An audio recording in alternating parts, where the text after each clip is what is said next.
அஸ்ஸலாமு அலைக்கும் வரஹ்மத்துல்லாஹி வபரகாத்துஹு. அன்புள்ளம் கொண்ட சகோதர சகோதரிகளே, இன்றைய ஹதீஸ் செய்தி என்னவென்றால், யார் முஸ்லிம் என்பவர் யார் என்று அல்லாஹ்வுடைய தூதர் ஸல்லல்லாஹு அலைஹி வஸல்லம் அவர்கள் சில வரைவிலக்கணத்தையும் சில பண்புகளையும் குறிப்பிட்டு கூறியுள்ளார்கள். அதன் அடிப்படையில் யாருடைய நாவை விட்டும் யாருடைய கையை விட்டும் பிற முஸ்லிம்கள் பாதுகாக்கப்படுகிறார்களோ, தொல்லைகளை விட்டும் பிறர் பாதுகாக்கப்படுகிறார்களோ, அவர்களே உண்மையான முஸ்லிம் என்று அல்லாஹ்வுடைய தூதர் கூறியிருக்கிறார்கள்.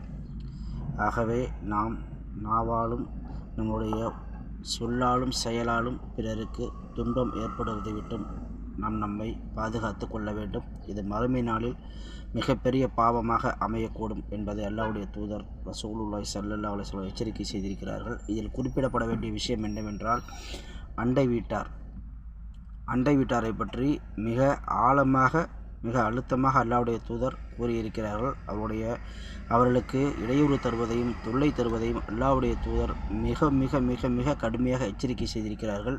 அது மட்டுமன்றி, அண்டை வீட்டார் பசித்திருக்க தான் மட்டும் வயிறு உண்பவன் முஸ்லீம் அல்ல என்றும் கூறியிருக்கிறார்கள்.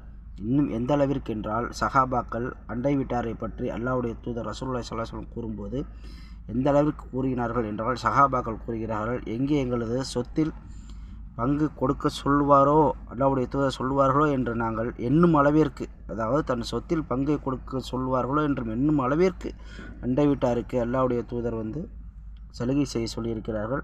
அவர்களை பேணி அனுசரித்து வாழக்கூடிய வாழ்க்கை வாழ சொல்லியிருக்கிறார்கள் என்பதை நாம் கருத்தில் கொண்டு, இன்ஷா அல்லாஹ் வரக்கூடிய நாட்களில் நாம் சொல்லாலும் செயலாலும் பிற மக்களை அனுசரித்து வாழ்வோமாக என்று பிரார்த்தித்தவனாக, அல்லாஹ் தஆலா அந்த வாழ்க்கையை அப்படி அமைத்து தருவானாக என்று பிரார்த்தித்தவனாக முடித்துக்கொள்கிறேன். அஸ்ஸலாமு அலைக்கும் வரஹ்மத்துல்லாஹி வபரகாத்துஹு.